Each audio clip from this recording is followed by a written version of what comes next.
دونوں صلی اللہ رسول الکریم اعوذ باللہ من الشیطان الرجیم بسم اللہ الرحمن الرحیم والعصر ان الانسان لفی خسر الا الذین آمنوا وعملوا الصالحات وتواصوا بالحق وتواصوا بالصبر صدق اللہ العظیم۔ میں وقت کی قلت کی رعایت کرتے ہوئے سبھی بزرگوں سے معذرت چاہتا ہوں کہ ان سب کو ایڈریس کرنے سے قاصر ہوں، اور جو گفتگو آئی ہے میرا کنسرن یہ ہے کہ منتظمین نے، چاہے وہ خواجہ شاہد صاحب کی قیادت میں ہو یا یہاں مہاراشٹر میں میم کی قیادت میں ہو، انہوں نے بہت سے موضوعات کو اس میں شامل کیا اس کانفرنس میں، اور ایسا لگتا ہے جیسے کہ کسی موضوع پر پورا ایجوکیٹ کرنے کی بجائے وہ ان مسائل سے اس حد تک واقفیت دینا چاہتے ہیں کہ یہ ایشوز ہیں، ان پر غور کیجیے۔ تو ایک ابتدائی تعارف شاید اس کانفرنس کا تقاضا ہے، ورنہ ہر موضوع جو ہے اس کے لیے 2 دن ناکافی ہے۔ میں اس کو رسمی انداز سے لینے کے بجائے اس کو پس منظر میں لیتا ہوں، اور جو پریزنٹیشن یہاں ہمارے ساتھیوں نے کیا ہے ان سب کے کا میں مشکور ہوں کہ انہوں نے بہت کم وقت میں بہت اچھے سے بات کو پیش کیا۔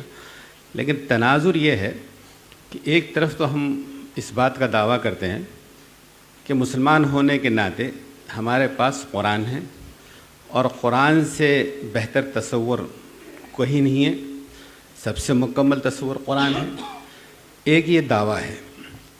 اور دوسری طرف ہم ہیں کہ ملت جو ہے آج شاید ہندوستان کی سب سے پسماندہ ملت ہے۔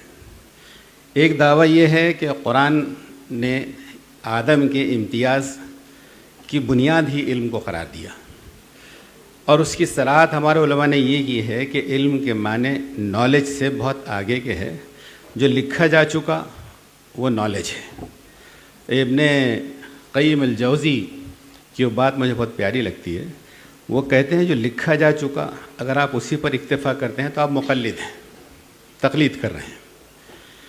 آپ کا منصب یہ ہے کہ اس سے آگے کی فائنڈنگز آپ مستقل دریافت کرتے رہیں۔ یعنی علم کے معنی ریسرچ کے ہے، تصور علم ریسرچ کی معنویت رکھتا ہے، اور مسلمانوں کو اللہ کے رسول صلی اللہ علیہ وسلم نے ماڈل دیا ہے، اور وہ ماڈل جو ہے ایسا ہے جس کو کوئی چیلنج نہیں کر سکتا، اور اس کے چیلنج ہونے کی دلیل یہ ہے کہ جس تصور علم کی بنیاد پر جو معاشرہ تعمیر کیا گیا وہ معاشرہ صدیوں تک ڈومیننٹ رہا، صدیوں تک، ابھی پچھلی صدی تک۔ ہم میں سے کچھ لوگ تو وہ بھی ہیں جو تحریک خلافت سے بھی واقف ہیں، اس میں جہاں پر کہ خلافت ختم ہوئی اور مسلمان زوال آشنا نہیں بلکہ آج زوال پرست ہو گئے۔ تو نوعیت یہ ہے کہ صاحب اتنا کامیاب نظریہ نہیں بلکہ ماڈل رکھنے کے باوجود اس ملت کے بارے میں سچر یہ کنکلوڈ کرتے ہیں کہ Muslims are as backward as S Cs and S Ts and more backward than O B Cs. سوال یہاں ہے کہ یہ گیپ کہاں ہے؟ جو تشریح یہاں پر ہوئی ہے، اب وہ حالات مجبور کر رہے ہیں کہ ان حالات میں ہم کیسے اس کو برج کریں، یہ حالات مجبور کر رہے ہیں۔ اور یہاں اب ہم لوگ ملتے رہے ہیں، ملتے رہیں گے انشاءاللہ۔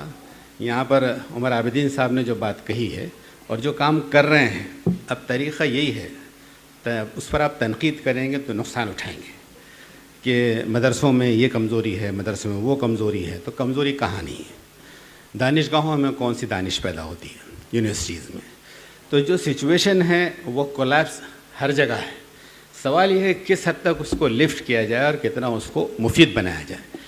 اس حوالے سے جو بات ہے تو میں نے کہا کہ کبھی ایسا بھی ہوتا ہے کہ جب ہم غفلت کا شکار انتہائی ہوتے ہیں تو اللہ کی شاید مشیت کام کرتی ہے، اور اس مشیت کا نام ہے مودی جی۔ اور اس نے اس طریقے سے کمپل کیا ہے، اور انہوں نے انہیں چیلنج کر دیا۔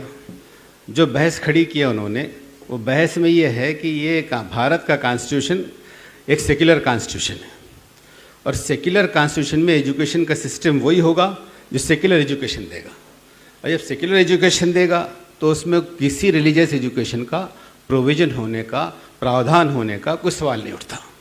انہوں نے اپنی بحث کھڑی کی۔ بحث کھڑی نہیں کرنے سے پہلے انہوں نے اپنی تیاری بھی کی، اور انہوں نے یہ کیا کہ جو گروکل تھے ان گروکل کو سی بی ایس ای سے کنیکٹ کر دیا، اور جب آبجیکٹ کیا تو مدرسے باقی رہے، اور مدرسے کے ٹارگٹ کرنے کا سلسلہ شروع ہو گیا۔ الحمدللہ ہمارے علماء نے بھی اس کو سیریسلی لیا، وہ نصاب پر بھی کام کر رہے ہیں اور اس کو NIS سے ریلیٹ بھی کر رہے ہیں، اس لیے کہ NIS جو ہے پیرل ایجوکیشن کا لیجٹمیٹ ایک بہترین سیٹ اپ ہے۔ اس کا موقع بھی نہیں ہے کہ NIS کا تعارف کروایا جائے کہ کتنا سمپل ہے، لیکن جو ہے ورلڈ کے یعنی ڈسٹنس ایجوکیشن کے ہائر سیکنڈری ایجوکیشن لیول کا سب سے بڑا سسٹم ہے۔ اب اس سے جمعیت نے جب انگیج کیا تو جمعیت اب ان کے اس پر بھی ہے، آپ کے پورٹل پر کے صاحب اس پر آپ اس کے توسط سے بھی آ سکتے ہیں۔ سوال یہاں ہے کہ جب ہمارے پاس امتزاج علم یہ ہماری شناخت ہے، تو وہ شناخت ہم نے کب کھوئی اور کب ہم اس کو مجتمع کرنا چاہتے ہیں؟ یہ مجتمع کرنے کے پروسیس کا نام غالباً یہ سیشن ہے۔ اس سیشن کے ذریعے سے آپ یہ چاہتے ہیں کہ صاحب امتزاج ہو جائے۔ یہ جو لوگ سمجھتے ہیں علماء کو دیکھ کر کہ یہ آؤٹ ڈیٹڈ لوگ ہیں، آؤٹ ڈیٹڈ لوگ ہیں، ان کو دنیا کی واقفیت نہیں ہے، اس کا مطلب ہم اپنے ماضی سے واقف نہیں ہیں۔ اگر یہ علماء آؤٹ ڈیٹڈ ہوتے تو یہ تاج محل جو ہے اسی سسٹم کے لوگوں نے بنایا ہے، یہ کسی ماڈرن انجینئرس نے نہیں بنایا۔ یہ یہاں پر اگر اورنگ آباد میں نہر عنبری کی کوئی تاریخ ہے کہ سب نیچرل لیول سے کس طریقے سے پانی مہیا ہوتا ہے، یہ ساری انجینئرنگ جو ہے اسلام نے دی تھی۔